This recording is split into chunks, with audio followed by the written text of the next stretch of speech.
Gadis ini berbaring di bak mandi. Pria di sebelahnya membuka tutup tong dan asam cair yang cukup turun. Kemudian dia membuka tutup kotak lain dan di dalamnya ada mata yang putus asa. Ini adalah neraka di bumi yang bahkan tidak tahu. Jaring hitam. Di tengah malam, gadis itu sedang tidur nyenyak ketika seorang pria asing memanjat jendela dan menyelinap masuk ke dalam rumah. Menakutkan bahwa dia tidak datang untuk mencuri, tetapi untuk memeriksa apakah barangnya masih utuh. Sebelum pergi, dia bahkan melontarkan senyum aneh ke lensa kamera. Semua video ini diambil dari laptop yang diambil Matias. Siang hari Matias mengambil laptop. Setelah mencoba beberapa kata sandi, dia bisa membukanya. Dia segera membawa kabar baik ini ke pacarnya. Pacar Amaya adalah seorang tunarungu. Dua orang hanya dapat berbicara satu sama lain menggunakan bahasa isyarat. Untuk memudahkan komunikasi, Matias bersiap memamerkan perangkat lunak yang baru saja ia teliti dan kembangkan, ketika tiba-tiba komputer nyala. Saat ini, di pojok kanan layar, ada pesan masuk terus-menerus. Saat dia membukanya, ada seorang gadis dengan tubuh berapi-api bernama Eva. Dia ingin bertemu dengan pemilik laptop, Norah. Namun sebelum Matias selesai membaca, rombongan teman-temannya menelepon ke video dan mengajak bermain game bersama. Pesertanya masing-masing adalah Damon, AJ, Lex, Serena dan Nari. Tapi game belum dimulai, komputer lag. Matias tidak dapat memahaminya. Setelah terhubung kembali, dia pergi mencari Damon yang merupakan teknisi untuk meminta bantuan. Damon mengatakan itu pasti karena hard drive penuh. Matias tidak melihat apapun setelah menontonnya. Tetapi ketika dia sedang mencari, dia menemukan folder tersembunyi yang memakan 960 GB. Ketika dia membukanya, dia melihat banyak video di dalamnya. Semuanya diam-diam difilmkan di rumah orang lain bersama dengan video pribadi. Pada saat itulah pemilik laptop, Norah, mendatangi. Dia menggunakan akun orang lain untuk mengirim banyak pesan agar Matias segera mengembalikan laptopnya. Karena selalu lag, Matias merasa laptop ini bermasalah. Dia bilang dia akan mengembalikannya ke tempat dia menemukannya. Namun saat hendak keluar, orang asing lainnya mengirim pesan yang mengatakan bahwa dia sangat menyukai video terakhir. Kali ini dia ingin melihat sesuatu yang berbeda. Segera dia akan mentransfer uang ke rekening Norah. Matias sangat penasaran untuk menanyakan video apa yang dibutuhkan pihak lain. Tetapi orang lain dengan sangat hati-hati menjawab bahwa dia pergi ke sungai untuk berbicara. Matias tidak mengerti apa-apa tetapi dengan intuisinya dia membuka folder tersembunyi itu. Benar saja, ada poster berjudul The River. Klik di atasnya untuk melihat antarmuka perahu yang perlahan bergerak maju.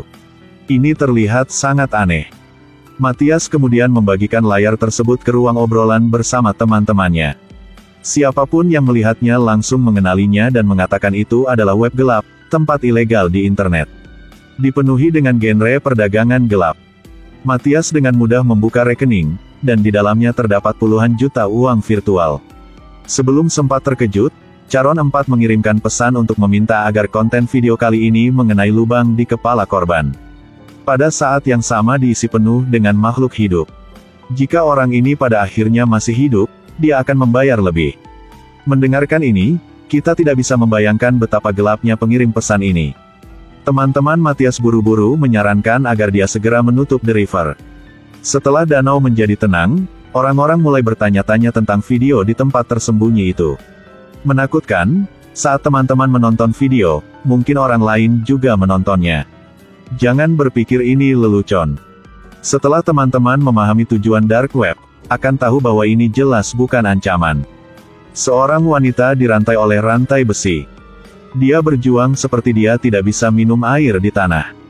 Dalam video kedua seorang wanita pingsan di bak mandi. Sebuah ember besar asam dituangkan. Sebelum sempat mendengar jeritan, video ketiga muncul lagi. Seorang wanita terkunci dalam tong besi. Mata dipenuhi dengan keputusasaan. Tak perlu dikatakan, nasibnya juga ada di tangan orang lain. Dan semua video ini adalah video yang disimpan di web gelap. Melihat kapasitasnya, kami tahu bahwa ini hanyalah puncak gunung es. Matias berusaha menekan rasa takut di hatinya dan mengklik video terbaru. Pria berbaju hitam menyelinap ke kamar tidur gadis itu. Pasang senyum menyeramkan di depan kamera. Karena gadis ini masih utuh. Segera dia akan menjadi item perdagangan berikutnya. Kali ini, Amaya menyebut video itu berulang kali membawa Matias kembali ke dunia nyata. Setelah menekan dengarkan, itu teman sekamar Amaya, Kelly. Ternyata setelah Kelly sampai di rumah, Amaya tidak ada di mana-mana, tetapi hanya mendengar suara Matias, jadi dia berlari untuk menjelaskan. Tapi tiba-tiba layar menjadi gelap. Apakah kamu di sana? Halo. Aku bisa mendengar suaranya, apakah kamu di sana? Aku tidak melihatmu. Maaf, tunggu sebentar. Tidak. Maka Kelly pun diculik.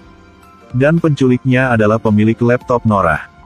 Karena Matias tidak sempat mengembalikan laptop, dia sudah menemukan rumah pacarnya berdasarkan alamat IP tersebut. Norah mengancam Matias dan memintanya untuk meminta Amaya datang mencarinya. Dan dia akan mengikuti sampai dia mengembalikan laptopnya. Selama ini jika temannya kabur atau menelepon polisi, dia akan membunuh Amaya. Jangan bermimpi dan bermain. Dia juga dapat menggunakan kamera di layar untuk mengamati setiap gerakan mereka. Setelah video call berakhir, Matias pura-pura tenang dan terus mengobrol dengan teman-temannya. Lex keluar untuk menjawab telepon. Setelah menonton video tersebut, semua orang bangkit dan meminta untuk melaporkannya ke polisi. Matias ingin melindungi pacarnya jadi dia berbohong bahwa itu hanya permainan. Mereka dengan enggan diyakinkan. Tapi masih menimbulkan banyak pertanyaan. Misalnya, dari mana video itu berasal? Apa yang akan terjadi jika uang ditransfer? Ini mengingatkan Matias. Dia buru-buru mengklik tautan akun dan juga mendaftarkan akun. Transfer semua uang virtual Norah ke rekeningku. Cara ini benar-benar membuat Norah ketakutan. Dia mengatakan bahwa transaksi sebesar itu akan dianggap makar, apakah itu dia atau Matias ada kemungkinan diburu. Saat ini layar juga menyala. Mereka diseret ke sungai. Manajer bertanya siapa dia. Di bawah bimbingan Norah, Matias hanya lolos dari 1 nyawa. Namun ketika Matias kembali ke ruang obrolan, semua teman-temannya sangat khawatir. Karena gadis terakhir di video itu benar-benar ada. Pada saat yang sama masih hilang. Ketika mereka semua bersikeras memanggil polisi, tiba-tiba sekelompok orang membanjiri ruang obrolan. Tidak peduli apa yang mereka lakukan, mereka tidak bisa usir kelompok itu keluar. Salah satu dari mereka mengirim video ke Lex yang baru saja keluar untuk menelepon. Saat ini dia sedang berdiri di teras. Tiba-tiba seseorang berbaju hitam muncul dan mendorongnya ke bawah. Jelas mereka menjadi sasaran web gelap. Mereka semua lebih cemas. Apakah ini bahkan permainan? Saat itu Matias melihat Amaya naik subway, tapi sinyalnya hilang. Ini membuktikan bahwa Norah juga tersesat. Saat ini Matias mengatakan yang sebenarnya. Nari mengajukan diri untuk berdiri dan menyelinap untuk menemui Amaya. Yang lain terus bertindak seolah-olah tidak ada yang terjadi. Tepat ketika mereka mengira semuanya berjalan dengan baik, seorang asing bergabung dengan ruang obrolan. Menyusun video yang diposting AJ secara online menjadi satu video anti-terorisme. Kemudian hubungi 911. Berjanjilah padaku untuk menjauhi teman-teman seperti ini. Matias mengambil laptop orang lain dan secara tidak sengaja menemukan rahasia mengejutkan dari web gelap. Tidak hanya dia yang menjadi sasaran, tetapi teman-temannya juga terlibat. Saat ini, pintu rumah AJ diketuk. Mereka buru-buru mencegahnya membuka pintu. Tapi AJ tidak percaya, melepas headphone dan pergi untuk melihat siapa itu. Orang yang melompat ke ruang obrolan lagi mulai berakting. Manipulator komputer AJ menyalakan efek suara isi ulang pistol di speakerphone. Sheriff menentang seseorang, jadi dia menembak dan membunuh AJ.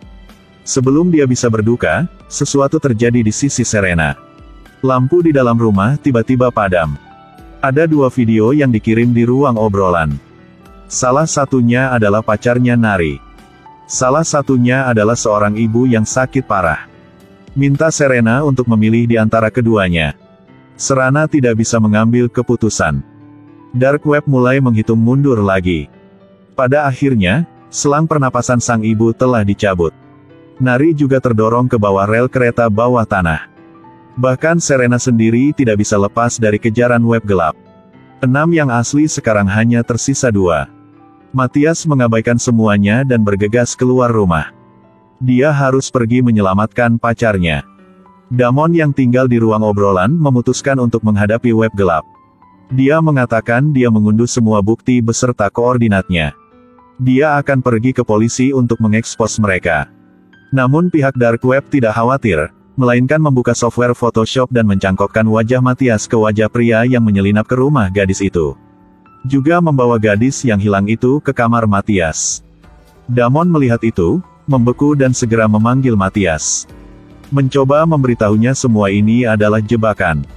Tujuan utamanya adalah membiarkan mereka menanggung beban kehamilan. Tapi Matias masih tidak bisa mendengar apa yang dikatakan Damon. Dia dirasuki oleh seorang pembunuh yang masuk ke dalam rumah dan membunuhnya lalu menyamarkan adegan itu sebagai bunuh diri. Tidak hanya itu, komputer Damon mulai membuat surat pertobatan palsu secara otomatis. Semua kejahatan menjadi dosa yang dilakukan oleh mereka. Di saat yang sama, gadis di kamar Matias juga terbangun. Tapi dia juga dengan cepat berhenti bernapas. Matias melihat semua ini melalui siaran langsung. Harapan tiba-tiba padam. Saat ini, ada pemungutan suara di layar yang menentukan hidup dan mati Matias. Adapun hasil akhirnya, itu 9-1. Sebuah mobil melaju seperti terbang. Matias pun tewas di tempat. Film akan segera berakhir. Jika teman-teman suka, jangan lupa klik like dan follow page ya. Sampai jumpa di video selanjutnya, dadah.